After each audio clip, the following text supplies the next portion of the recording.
Blood cools, blood boil.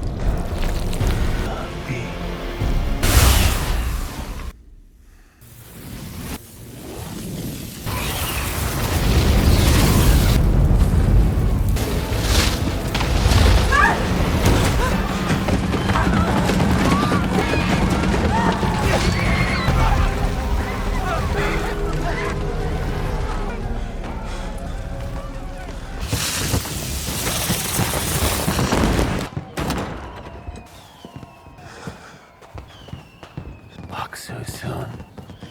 Must be desperate. How do I stop it? You can't. The answer to the question you already knew. Eventually, it will spit out of you. Always. You're mad. There's no madness, but they know. Only the dragon can defeat the Dark Ones! You're not the dragon.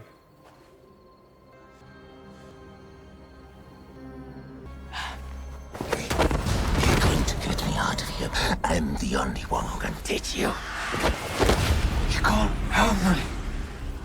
You're sick.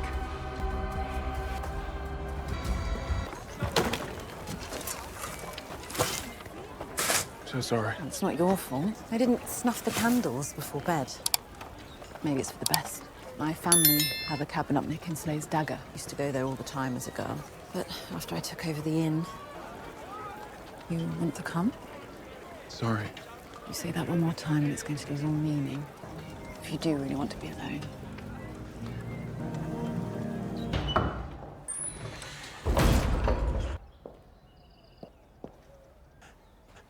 I should kill you where you stand.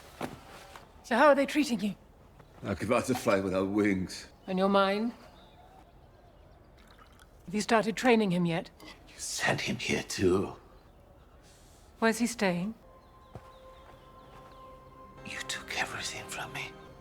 Everything. Really think I'll dance on your strings for a bottle of wine? I know what you really want. What all those cut off from the One Power desire most of all. You help me, and I'll help you.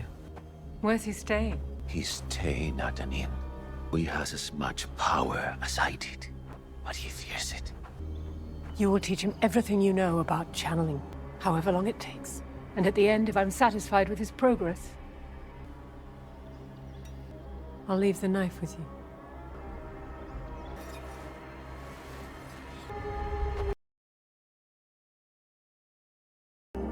Their relentless search ultimately led them to the quiet villages of the Two Rivers.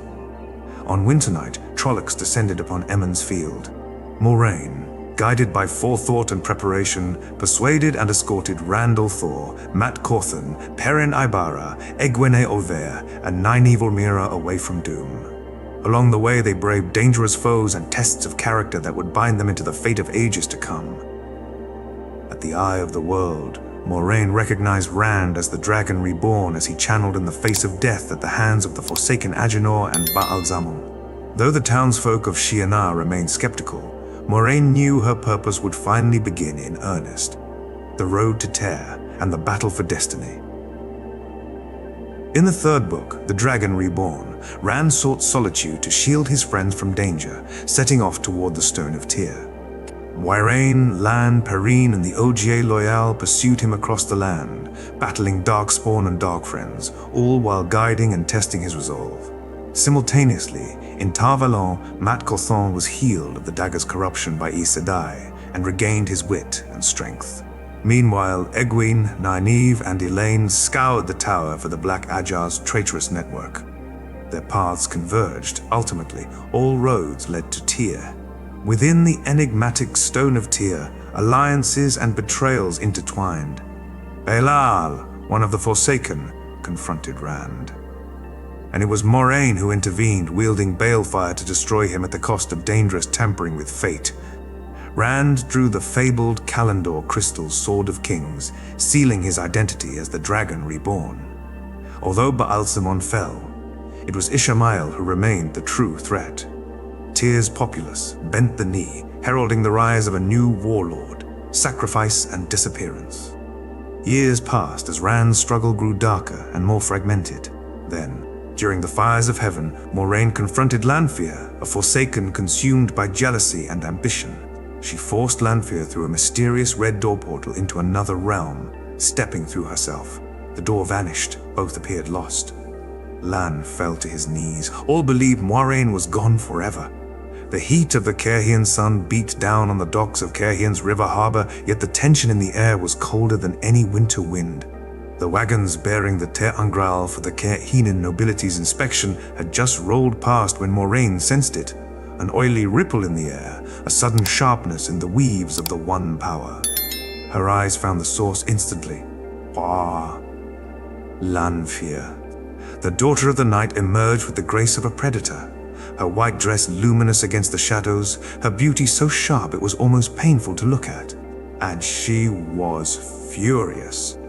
Her gaze locked on Rand al'Thor, blazing with possessive rage.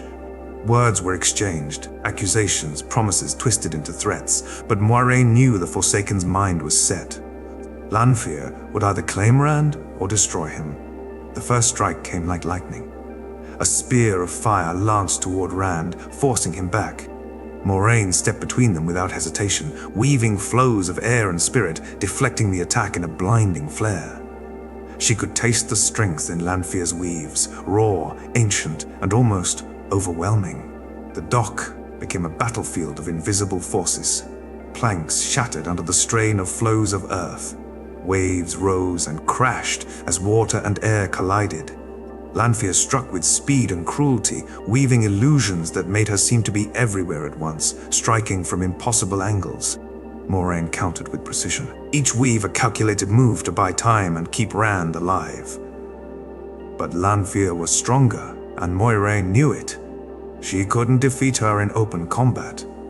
The only path was through the twisted redstone doorway, ter'angreal, the gateway to the Aelfin and Eelfin worlds, standing at the edge of the dock.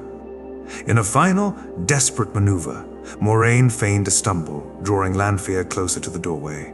She let her guard drop just enough to invite a killing blow. When Lanfear lunged, Moiraine seized her, using their combined momentum to drive them both through the archway. There was a flash,